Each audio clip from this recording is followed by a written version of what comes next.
الحمد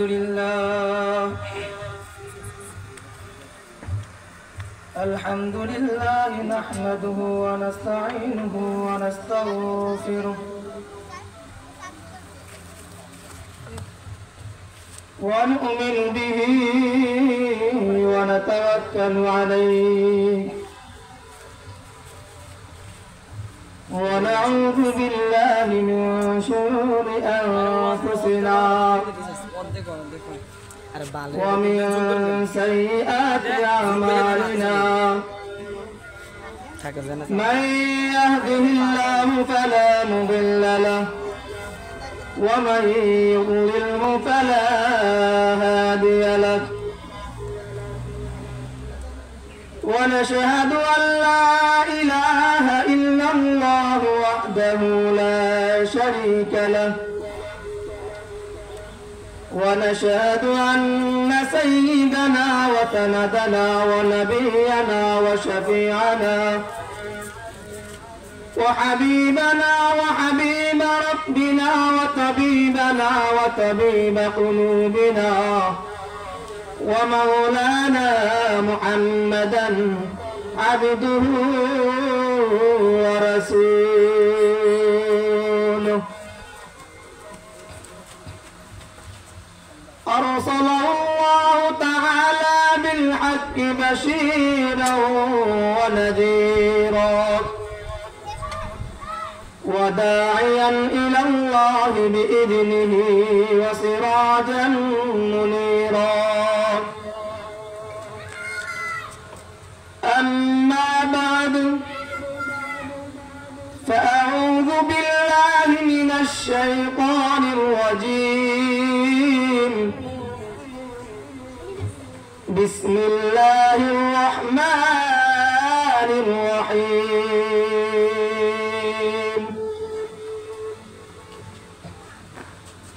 قد أفلح من زكاها وقد خاب من دساها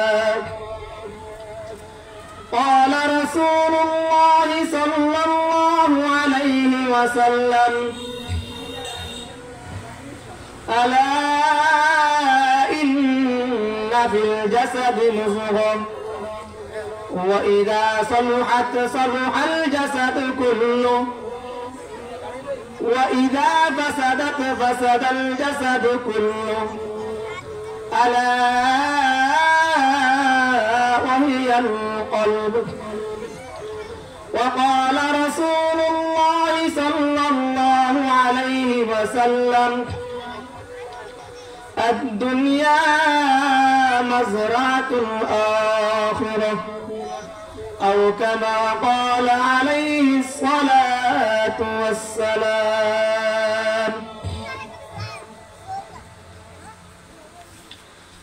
यहाँ हम सब मुसाफिर हैं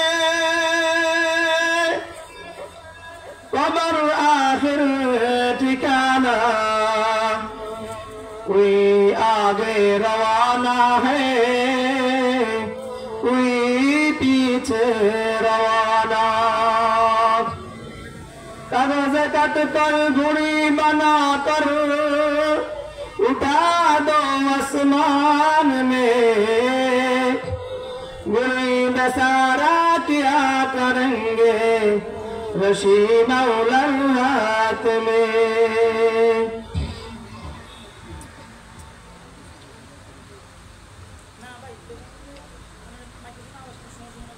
अल्हम्दुलिल्लाह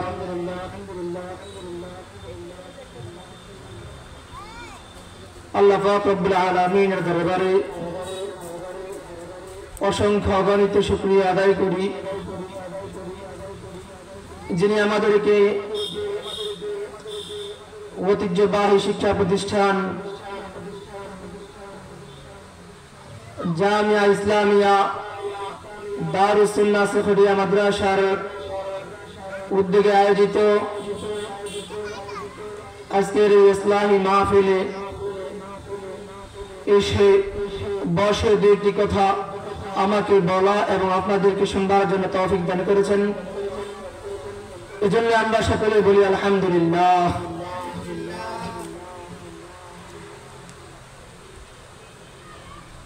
মুহতারাম হাজিরিন, প্রধান অতিথি হিসাবে আমাদের বিশেষ আকর্ষণ রাত 9টার সময় ইনশাআল্লাহ আলোচনা পেশ করবেন সকলেরই সুপরিচিত মুখ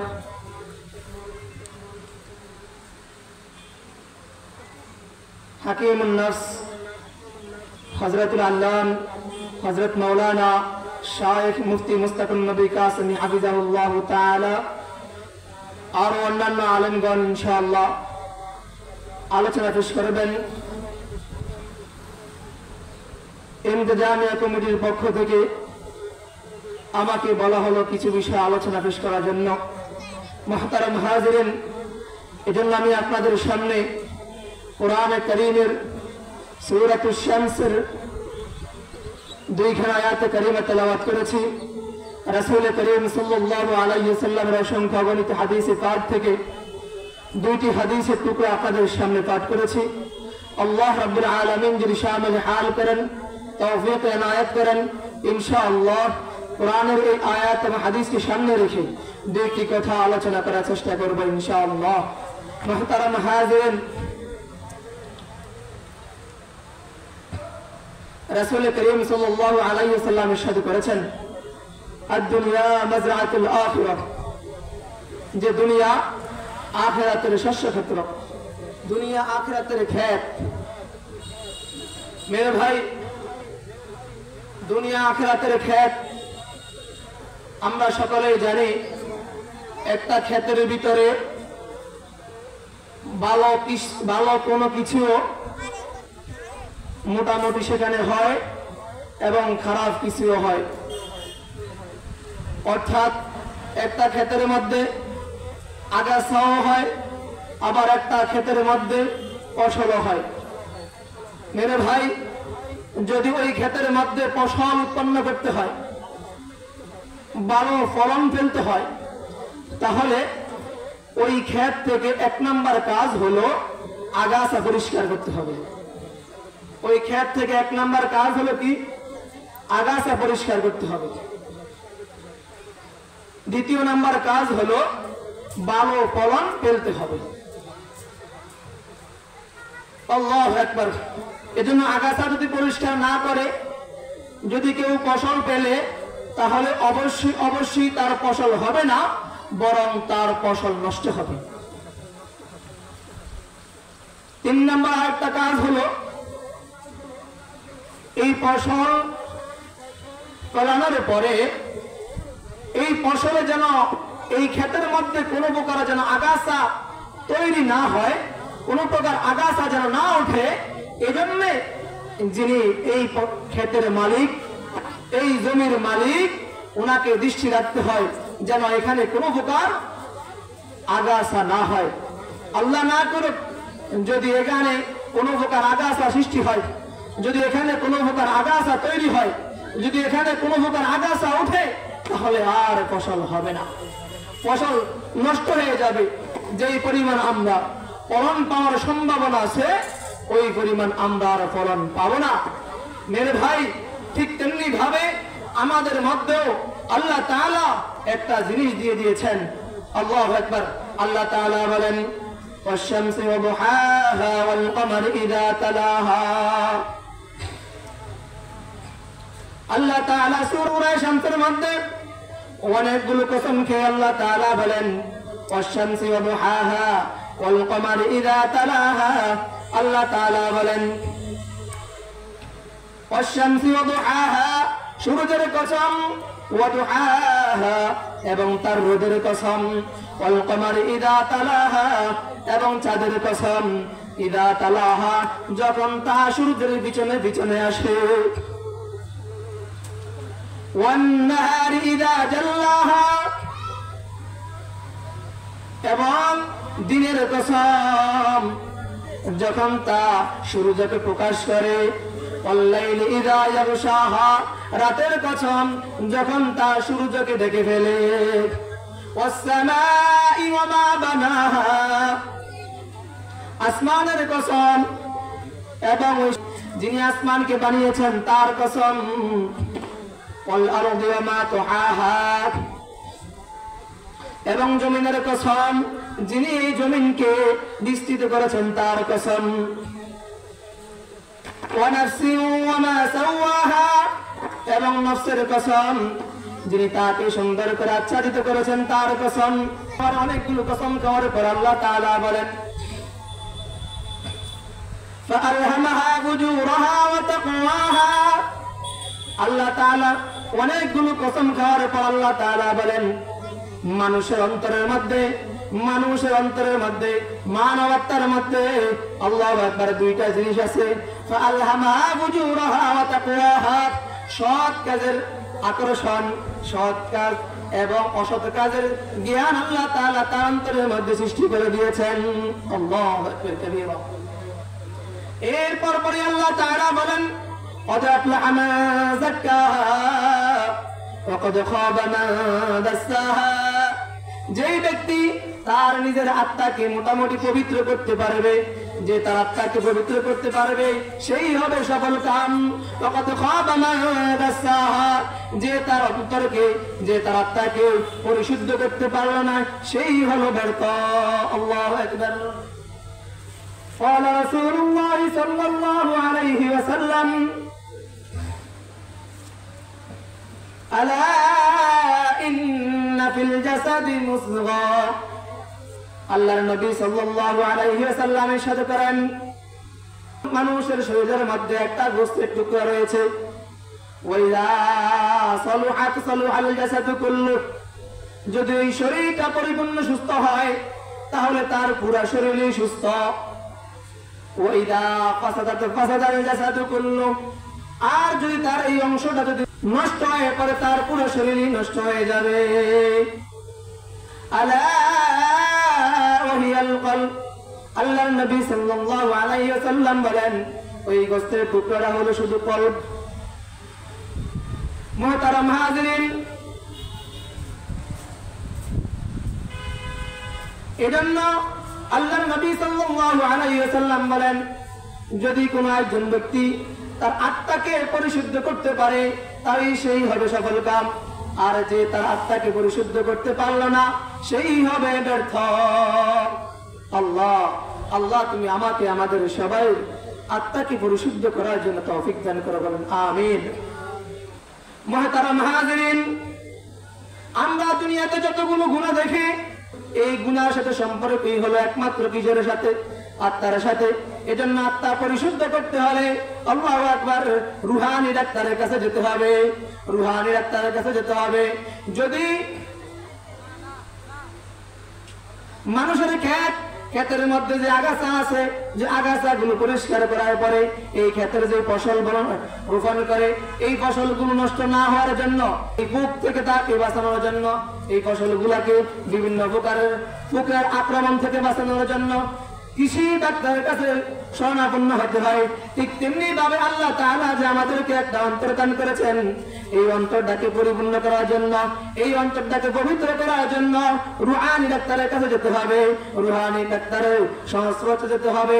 এজন্য মেরে ভাই, আজকে আমরা সবাই বলি সমাজ নষ্ট হয়ে গেছে, সমাজ নষ্ট হয়ে গেছে, সমাজ ধ্বংস হয়ে গেছে, সমাজ ধ্বংস হয়ে গেছে। আসলে মূলত আমরা প্রত্যেকেরই অন্তর নষ্ট হয়ে গেছে, সমাজ নষ্ট নয়, প্রত্যেকের অন্তর নষ্ট হয়ে গেছে। আজকে আমরা যা গুনাহ করি, আমাদের থেকে যে গুনাহগুলো হয়, এই সব গুনাহগুলোর মূল একমাত্র কারণ হলো আমাদের অন্তর।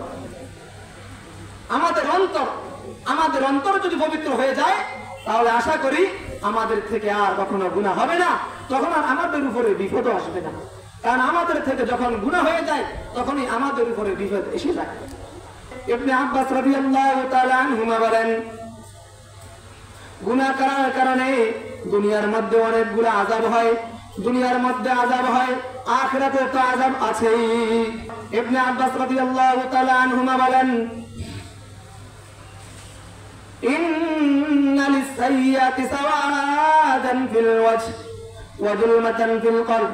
ইবনে আব্বাস রাদিয়াল্লাহু তাআলা আনহুমা বলেন গুনাহ করার কারণে তার চেহারা কালো হয়ে যায়, ওয়া যুলমাতান ফিল কলব, গুনাহ করার কারণে তার অন্তর অন্ধকার হয়ে যায়, ওয়া ওয়াহনান ফিল বাদান, তার শরীরের মধ্যে দুর্বলতা সৃষ্টি হয়। যখন কোন একজন ব্যক্তি গুনাহ করে তখন তার শরীরের মধ্যে দুর্বলতা সৃষ্টি হয়, ওয়ানকসান ফির রিজক, তার রিজিকের মধ্যে ঘাটতি দেখা দেয়, তার রিজিক সংকীর্ণ হয়ে যায়। ইবনে আব্বাস রাদিয়াল্লাহু তাআলা আনহুমা বলেন, রাগবাতান ফি কুলুবিল খালক, মানুষের অন্তরের মধ্যে তার প্রতি ঘৃণা সৃষ্টি হয়। ইবনে মাসউদ রাদিয়াল্লাহু তাআলা আনহু বলেন, গুনাহ করার কারণে আরো ক্ষতি হলো, রাআইতু যুনুবা তুমিতুল কুলুব, যখন একজন ব্যক্তি গুনাহ করে তার অন্তর মরে যায়, ওয়া তাবিউ আদিল্লাহ ইদমানুহা, যখন কোন একজন ব্যক্তি ওই গুনাহটা লাগাতার করে তখন ওই ব্যক্তি দুনিয়াতে অবশ্যই অপমানিত হবে। আল্লাহু আকবার। গুনার কারণে দুনিয়াতে অপমানিত হয়। শুধু তাই নয়, কোন একজন ব্যক্তি যখন দুনিয়াতে গুনাহ করে তার তাকবীরুল্লাহ ছুটে যায়, গুনাহ করার কারণে তার জামাত ছুটে যায়, গুনাহ করার কারণে তার জিকিরের মজা ছুটে যায়। যখন কোন একজন ব্যক্তি গুনাহ করে, গুনাহ করার কারণে তার দোয়ার মজা ছুটে যায়, গুনাহ করার কারণে তার কোনো দোয়া আল্লাহর দরবারে কবুল হয় না। যখন কোন একজন ব্যক্তি গুনাহ করে, আল্লাহু আকবার, ওই গুনাহ করার কারণে আল্লাহ তার তাহাজ্জুদ ছুটে যায়। গুনাহ করার কারণে তার ইবাদতের মধ্যে যে মজা আছে এই মজা আর থাকে না। এজন্য যদি ইবাদতের মধ্যে মজা পাইতে হয় তাহলে অবশ্যই এক নম্বর শর্ত হলো তাকে গুনাহ ত্যাগ করতে হবে। যদি সে গুনাহ ত্যাগ না করে, যদি সে গুনাহ না ছাড়ে, অবশ্যই তার অন্তর অন্ধকার হয়ে যাবে, সে আর ইবাদতের মজা পাবে না, তার রিজিক কমে যাবে, তার চেহারা সৌন্দর্য নষ্ট হয়ে যাবে, তার প্রতি মানুষের অন্তরের মধ্যে ঘৃণা সৃষ্টি হবে। এজন্য গুনাহ ছাড়তে হবে। আমরা আজকে দুনিয়ার মধ্যে দেখি একে অপরের সাথে ঝগড়া ফাসাদ চলতেছে। আল্লাহ তাআলা বলেন, যারাল ফাসাদু ফিল বাররি ওয়াল বাহরি বিমা কাসাবাত আইদিন নাস, দুনিয়ার মধ্যে আজকে মানুষের সাথে যেই ঝগড়া ফাসাদ চলতেছে, বিভিন্ন রকমের বিপর্যয় আসতেছে, এই বিপর্যয়ের একমাত্র কারণ হলো গুনাহ। এটাই হলো একমাত্র আমাদের হাতের কামাই। আল্লাহ তাআলা বলেন, ওয়া মা আসাবাকুম মিন মুসিবাতিন বিমা কাসাবাত আইদিকুম, আল্লাহু আকবার কাবীরা। আল্লাহ তাআলা বলেন, আমরা আজকে দুনিয়ার মধ্যে দেখি আমার এই বিপদ আসতেছে, আমার অমুক বিপদ আসতেছে, ওদিক দিয়ে আমার দোকানের মধ্যে আগুন লাগতেছে। আল্লাহু আকবার। আমরা আজকে দুনিয়ার মধ্যে দেখতেছি আমাদের ভিতরে কত গরম, সমাজের মধ্যে শুধু গরম আবহাওয়ার জন্য আমরা বুঝতে পারি না। আল্লাহ তাআলা বলেন, এই সকল বিপদ আমাদের একমাত্র কারণ হলো, এগুলো হলো আমাদের গুনাহের কারণে আমাদের হাতের কামাই। এগুলো তো যা বললাম, এগুলো হলো দুনিয়ার ক্ষতি। আখিরাতের ক্ষতি আমরা যখন দেখি, আখিরাতের দিকে যখন তাকাই, আল্লাহ যখন হাশরের ময়দানে আমরা উঠব, যেই জমিনে থেকে আমরা গুনাহ করেছি, আল্লাহু আকবার কাবীরা, এই জমিনে কাল কিয়ামতের ময়দানে আল্লাহর দরবারে সাক্ষী দেবে। ইয়াউমাইযিন তুহাদ্দিসু আখবারাহা, যেই জমিনে বসে আমি গুনাহ করি, এই জমিনে কাল কিয়ামতের ময়দানে আল্লাহ পাকের কাছে সকল সংবাদ আল্লাহ পাকের কাছে বলে দিবে। আল্লাহ আপনি আমাদেরকে রক্ষা করেন। শুধু তাই নয়, আমি যে হাতের মাধ্যমে গুনাহ করতেছি, এই হাত আমার বিরুদ্ধে কথা বলবে। আল-ইয়াওমা নাখতিমু আলা আফওয়াহিহিম ওয়া তুকাল্লিমুনা আইদিহিম ওয়া তাশহাদু আরজুলুহুম বিমা কানু ইয়াকসিবুন। আমি যে কি করতেছি, আল্লাহ যে হাত দ্বারা গুনাহ করতেছি, ওয়া তুকাল্লিমুনা আইদিহিম ওয়া তাশহাদু আরজুলুহুম বিমা কানু ইয়াকসিবুন, আমার হাত আমার বিরুদ্ধে কথা বলবে, আমার হাত আমার বিরুদ্ধে কথা বলবে, আমার ওয়াতাশহাদু আরজুলুহুম বিমা কানু ইয়াকসিবুন, আমি যা করেছি এগুলার বিনিময়ে আমার পা আমার বিরুদ্ধে সাক্ষী দিবে। আল্লাহু আকবার কাবীরা। কাল কিয়ামতের ময়দানে যখন আমাদেরকে জাহান্নামের কাছে নিয়ে যাওয়া হবে, আল্লাহু আকবার, যখন আমাদেরকে জাহান্নামের কাছে নিয়ে যাওয়া হবে, ঠিক তখনই আল্লাহু আকবার আমার কান আমার বিরুদ্ধে সাক্ষী দিবে। হাত্তা ইযা মা জাউহা শাহিদা আলাইহিম সামউহুম ওয়া আবসারুহুম ওয়া জুনুদুহুম বিমা কানু ইয়ামালুন। আল্লাহ তাআলা বলেন, কাল কিয়ামতের ময়দানে যখন জাহান্নামের নিকট নিয়ে যাবে, তখন আমাদের কান আমাদের বিরুদ্ধে সাক্ষী দিবে। শাহিদা আলাইহিম সামউহুম, তাদের কান তাদের বিরুদ্ধে সাক্ষী দিবে। ওয়া আবসারুহুম ওয়া জুনুদুহুম, তাদের চক্ষু তাদের বিরুদ্ধে সাক্ষী দিবে, তাদের চামড়া তাদের বিরুদ্ধে সাক্ষী দিবে, তাদের চামড়া তাদের বিরুদ্ধে সাক্ষী দিবে। এজন্য মুহতারাম হাজিরিন, আমরা যে গুনাহ করতেছি কাল কিয়ামতের ময়দানে, আমরা যে চামড়ার মাধ্যমে গুনাহ করি, এই চামড়া কাল কিয়ামতের ময়দানে আমাদের বিরুদ্ধে সাক্ষী দিবে। আমি যে চোখের মাধ্যমে গুনাহ করতেছি, এই চোখ আমাদের বিরুদ্ধে সাক্ষী দিবে। আল্লাহু আকবার। যে চোখ দিয়ে আমি বাড়ির দিকে তাকাইতেছি, যে চোখ দিয়ে আমি বেপরদানের দিকে তাকাইতেছি, যে চোখ দিয়ে আমি আল্লাহু আকবার ফেসবুকে বেপরদানের দিকে তাকাইতেছি, কাল কিয়ামতের ময়দানে এই চোখ আমার বিরুদ্ধে সাক্ষী দিবে। আল্লাহ, আজকে এই কথা বলতে হয়, বিভিন্ন ঘরের ভিতরে পর্দা নাই। আল্লাহ, জিনা, ব্যভিচারী, গুনাহ। আজকে একজনের যদি জিজ্ঞেস করা হয় যে ভাই আপনার এত বিপদ, সে বলে হুজুর এত বিপদ আমার উপরে কেন, আমি নিজেও বলতে পারি না। আমার উপরে এত বিপদ, একটার পর একটা, একটার পর একটা, একটার পর একটা শুধু বিপদ আসতেই আছে, কিন্তু এত বিপদ আমার উপরে কেন আসে আমি নিজেও জানি না। আমার কোন গুণের কারণে এত বিপদ হয়। আল্লাহু আকবার। যদি ওই ভাইটাকে প্রশ্ন করা হয়, আরে ভাই আপনি তো বললেন আপনার উপরে কি জন্য বিপদ আসে, আপনি এটা নিয়ে টেনশনে আছেন, আপনার কোন দিক দিয়ে গুনাহ হয়, কোন দিক দিয়ে গুনাহ হয়ে যায় কিনা আপনি টেনশনে আছেন, কি জন্য এত বিপদ। অথচ যদি আপনাকে জিজ্ঞেস করি ভাই আপনি কি পর্দা করেন কিনা, আপনার স্ত্রী পর্দা করেন কি করে কিনা, আপনার ভাবি পর্দা করে কিনা, আপনার বোন পর্দা করে কিনা, আপনার মা পর্দা করে কিনা, আপনার বোন পর্দা করে কিনা, তাহলে স্পষ্ট জবাব একটাই আসবে, হুজুর ওরা তো বাইরে কারোর সাথে দেখা যায় না। আরে ভাই, একটা হলো ঘরের পর্দা, আরেকটা হলো বাইরের পর্দা। ঘরের পর্দা হলো কোন প্রকারে তার ভাইয়ের সাথে দেখা দেওয়া যাবে না, বাবি তার দেবরের সাথে দেখা দিতে পারবে না, আল্লাহু আকবার, স্বাস্থ্য ভাইয়ের সাথে দেখা দেওয়া যাবে না, যত রকমের ভাই আছে, বোন আছে, কারোর সাথে দেখা দেওয়া যাবে না। এটাই হলো পর্দা। কিন্তু ঘরের ভিতরে আমাদের এই পর্দার খবর নেই। এজন্য আমা আসাবাকুম মিন মুসিবাতিন বিমা কাসাবাত আইদিকুম, একমাত্র আমরা যা করি আমাদের উপরে যে বিপদগুলো আসে, এই বিপদগুলোর একমাত্র কারণ হলো আমাদের গুনাহ। আশ্চর্যের সাথে বলতে হয়, যদি কোন একটা পরিবারে একটা মহিলা যদি পর্দা করতে চায়, একটা নতুন বউ যদি পর্দা করতে চায়, কিন্তু আশ্চর্য পরিত্যাগের বিষয় পরিবার, বাকি যে পরিবারের সদস্যগুলো আছে এরা ওদেরকে পর্দা করতে দেয় না। আল্লাহ, এদের তো আমি তো মনে করি যারা এমন করে তাদের ঈমান পর্যন্ত নেই। এক কথায় আমি এতটুকু বলবো, আমার সময় শেষ, এতটুকু বলবো, কোন প্রকারে গুনাহ করা যাবে না। যদি কোনো ব্যক্তি গুনাহ করে অবশ্যই এর শাস্তি সে দুনিয়াতেও পাবে, আখিরাতেও পাবে। দুনিয়াতেও পাবে, আখিরাতেও পাবে। তার ঘরের মধ্যে কোনো প্রকারের শান্তি থাকবে না।